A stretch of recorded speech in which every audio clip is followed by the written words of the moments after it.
Tanzania tumepiga hatua kubwa kwenye kuachana na upuuzi wa wasanii. Tusirudi nyuma. Tumeshatoka huko kwenye upumbavu wa wasanii, maisha ya wasanii, muziki. Sasa hivi nchi nzima tuko kwenye focus ya nchi yetu na siasa. Hivi ndio vitu ambavyo vina control maisha yetu. Inabidi kila Mtanzania ujue chakula unachokula unapolala, elimu, huduma ya afya. Yaani wewe utaishi miaka mingapi hapa duniani? Hivyo vitu vyote viko determined na siasa.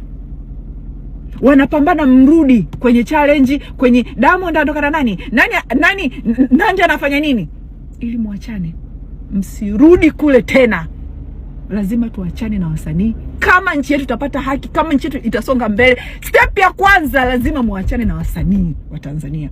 Kama mnataka any change, lazima cha kwanza muachane na wasanii.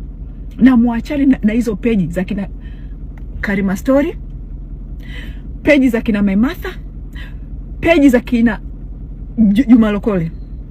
Hao ndio watu sasa hivi wanatumika kuwafanyeni nyinyi wajinga na kuwarudisheni kwenye ujinga. Msikubali kurudishwa tena kwenye ujinga.